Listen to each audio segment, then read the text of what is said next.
पूर्णमिदं पूर्णात् पूर्णमुदच्यते पूर्णस्य पूर्णमादाय पूर्णमेवावशिष्यते।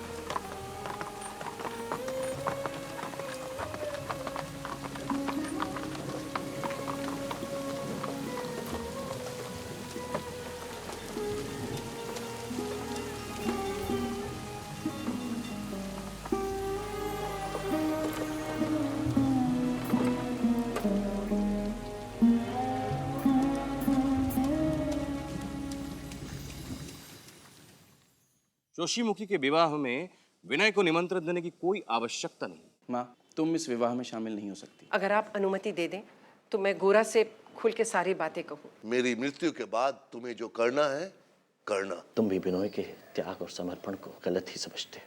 सब तय हो गया। कब का? अगले सोमवार का। राधा रानी,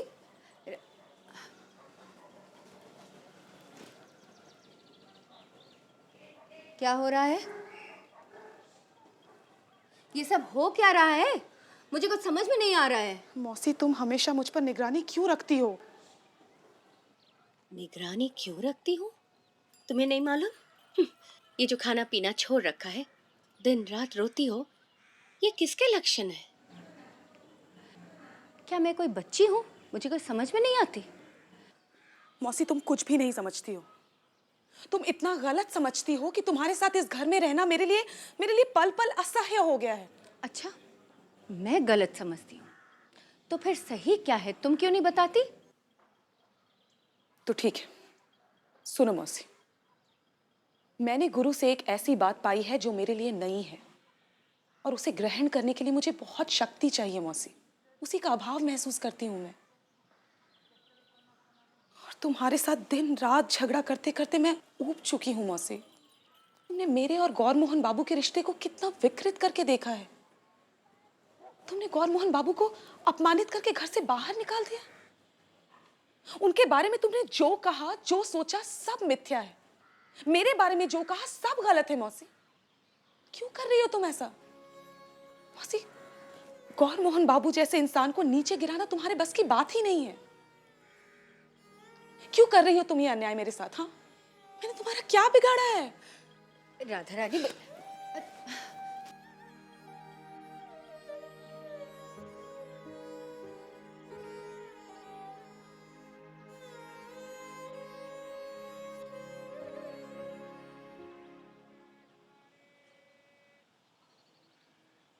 राधा रानी, कुछ खा लो बेटा।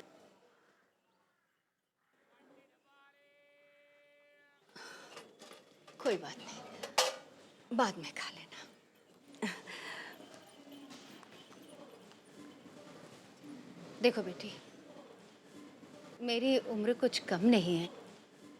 हिंदू धर्म में जो कुछ भी कहा गया है बचपन से मैं सुन चुकी हूँ और वही करते आई हूँ।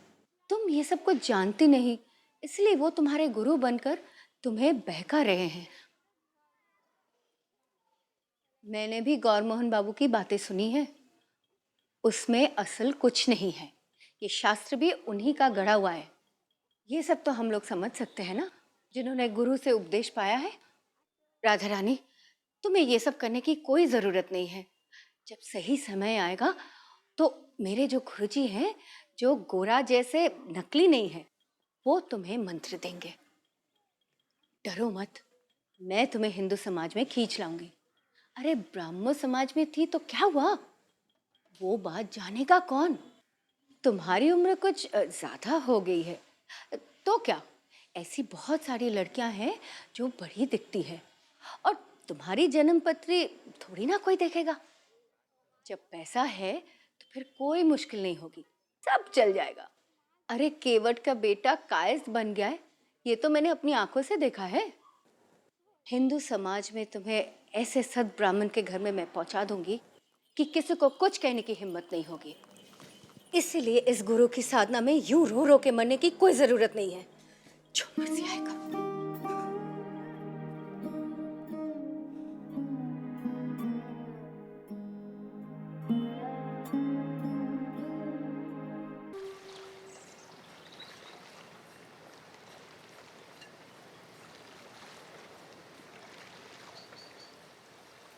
सोमवार को लोलिता का ब्याह है। हाँ, इस बार तुम्हें बुला ना सका। क्यों बाबा? बाबा तुम्हें लगता होगा ना कि मेरे अंदर कुछ परिवर्तन हुआ है।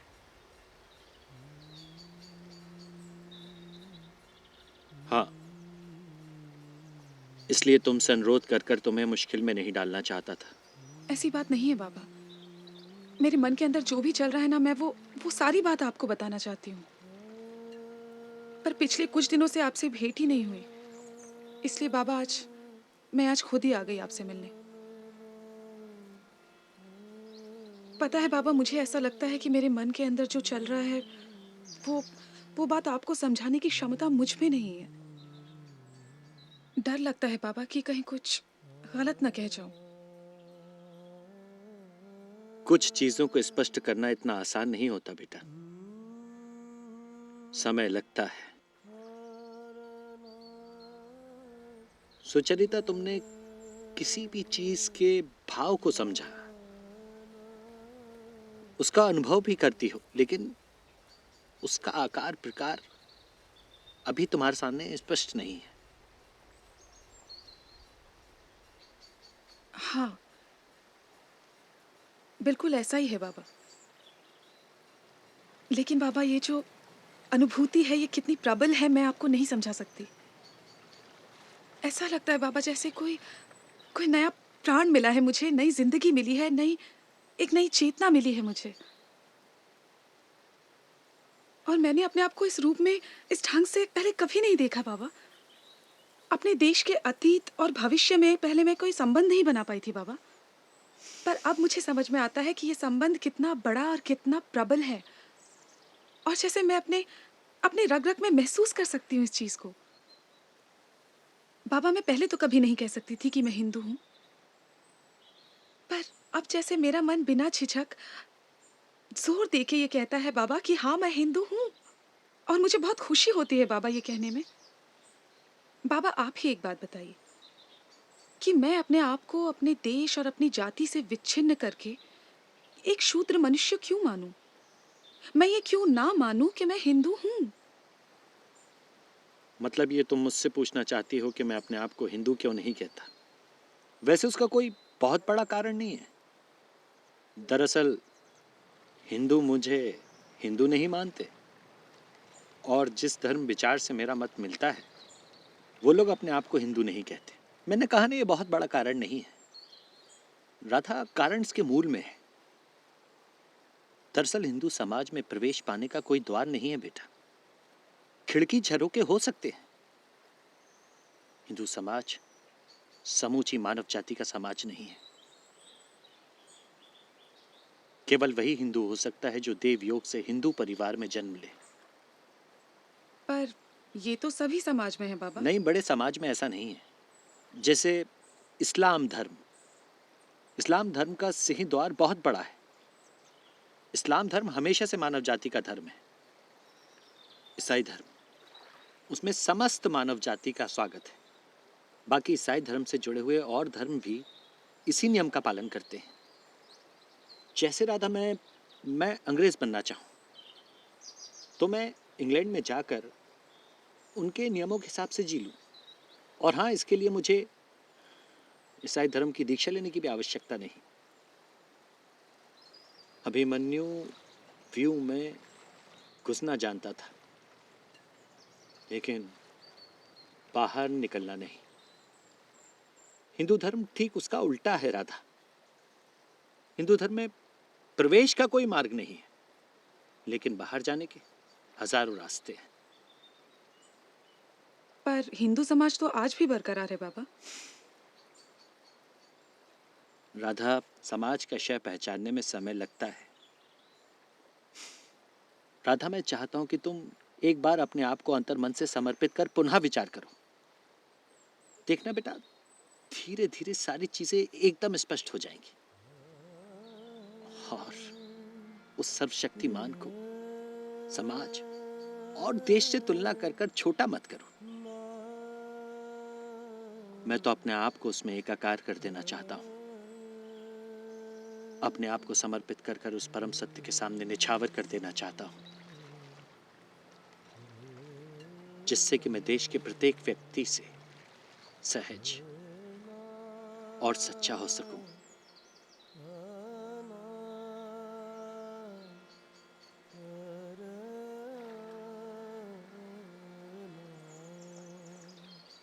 बाबा, हाँ, आपकी प्रार्थना का समय हो गया है। मैं आपको घर छोड़ दूं? चलो। आइए।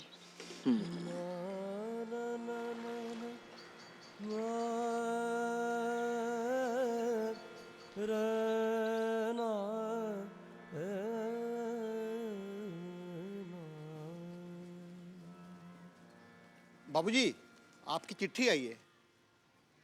बेटा पढ़ना जरा। ब्राह्मो समाज से आइए बाबा। हाँ, पढ़ो।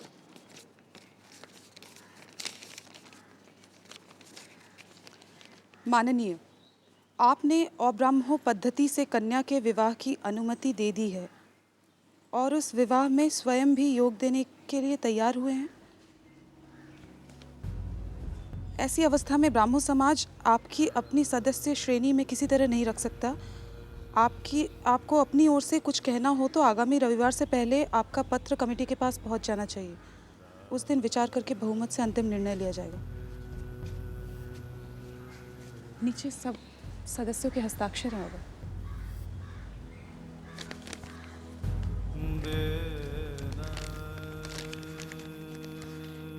आओ बेटा, अंदर चलो।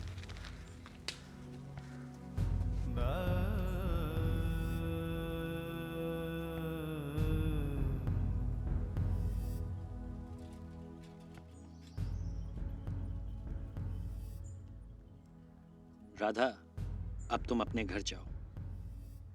मुझे कुछ काम है, वो पूरे कर लेता हूं। कल तुम्हारे घर आऊंगा। जी बाबा।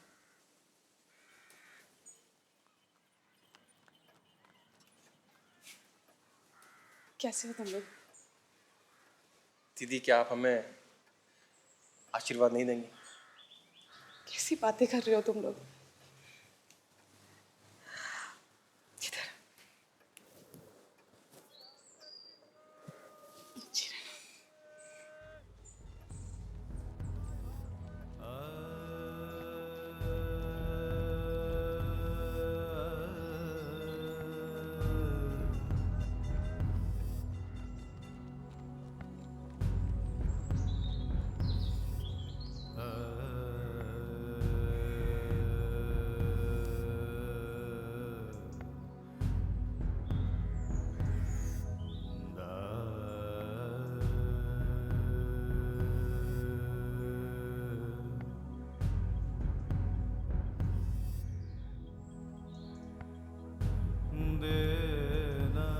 ललिता का विवाह मुझको ही संपन्न करना होगा।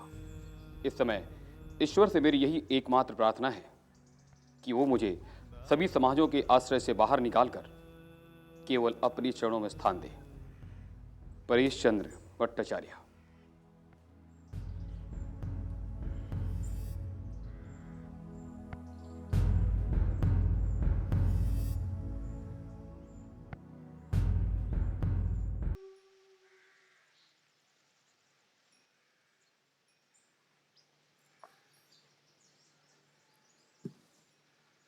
अच्छा बख्तियार, तू बड़ा होकर क्या बनेगा रे? School master. हाँ, तब तो बहुत काम है हम दोनों भाई बहन को करने के लिए। दोनों साथ मिलके करेंगे, क्यों? अपने प्राणों को देकर भी ना इस देश को बड़ा करेंगे। वैसे बड़ा क्या करेंगे रे इस देश को? इस देश जितना बड़ा और है ही कौन? अपने प्राणों को ही बड़ा करना है। कुछ समझा? हाँ। अच्छा बख्तियार, हमारा देश, हमारी जाति, ये कितनी बड़ी है ये तुझे पता है? कैसे समझाऊं तुझे? देख, हमारा देश ना एक आश्चर्य है। तुझे पता है हमारे देश में कितने हजारों वर्षों से विधाता का ये आयोजन रहा है कि हमारे देश को पूरी दुनिया में प्रतिष्ठित करें। और इस आयोजन में भिन्न भिन्न देश के लोगों ने पता नहीं कहां कहां से आकर अपना योगदान दिया है। हमारे देश में कितने महर्षि जन्मे हैं, कितने महावाक्य उच्चरित किए गए हैं, कितने कितने महाकाव्य लिखे गए हैं, कितनी महान तपस्याएं हुई हैं और कितने महायुद्ध हुए हैं।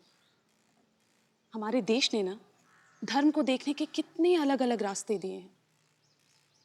सामाजिक समस्याओं के और जीवन की जितनी भी समस्याएं हैं उनके कितने सारे सुझाव दिए हैं हमारे देश ने।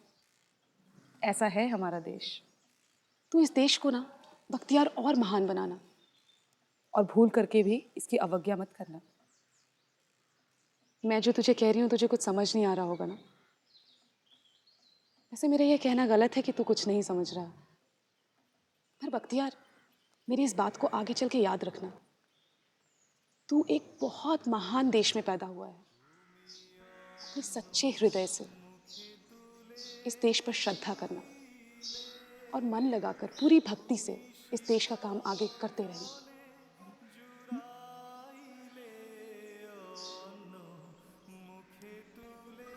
दीदी, तुम क्या करोगी?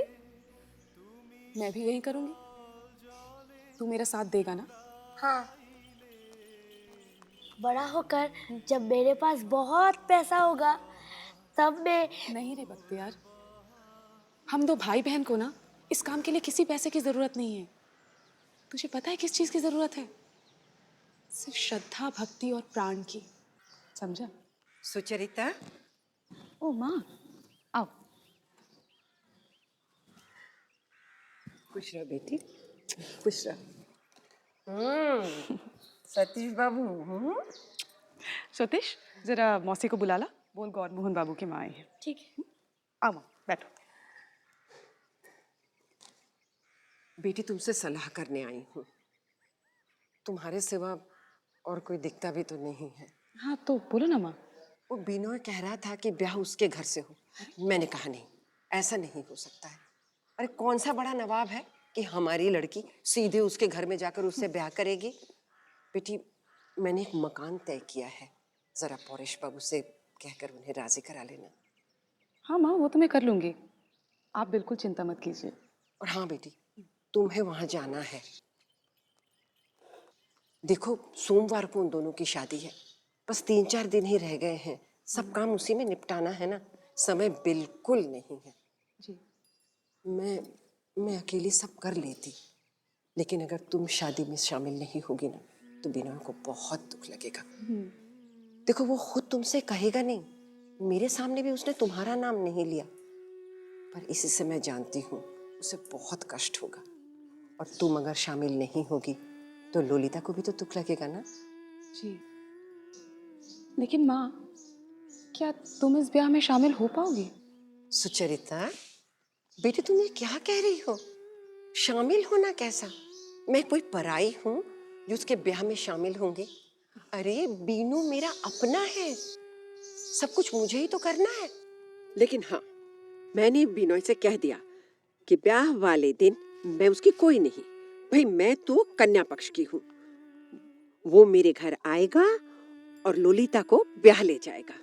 पर माँ, इस सब से तुम्हें लेकर कोई हंगामा तो खड़ा नहीं होगा ना? हो सकता है बेटी, हंगामा तो होता ही रहता है। चुपचाप सह लेने से कुछ दिन में सब शांत हो जाता है। अरे दीदी, कैसी हो? हाँ, इतने दिनों से तुम आई नहीं, कोई खबर तक भी नहीं ली। सब ठीक है ना? बिल्कुल ठीक हूँ। तुम्हारी भांजी को लेने आई हूँ। सोमवार को लोलिता की शादी है ना। देखो, ये सब मामलों में मैं नहीं पढ़ सकती। नहीं बहन, मैं तुम्हें आने को नहीं कह रही हूँ, और इसकी चिंता बिल्कुल मत करना, मैं बराबर इसके साथ रहूंगी। देखो, मैं तो साफ कहती हूँ कि राधा रानी सबको खुद कहती है कि वो हिंदू है और हिंदू धर्म के प्रति उसकी मति गति भी फिर रही है, और अगर उसे हिंदू समाज में आना है तब तो उसे थोड़ा सावधान होना पड़ेगा।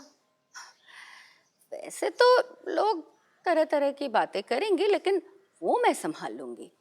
लेकिन अब से कुछ दिन उसे संभल के पाँव रखना चाहिए ना।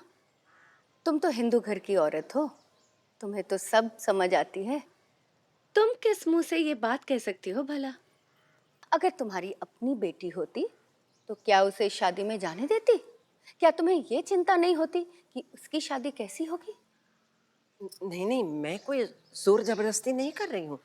अगर इसे आपत्ति हो तो। मुझे तुम लोगों की कोई भी बातें समझ नहीं आती। तुम्हारा ही बेटा तो उसे हिंदू धर्म के प्रति खींच रहा है, और तुम अचानक कौन से आसमान से टपक पड़ी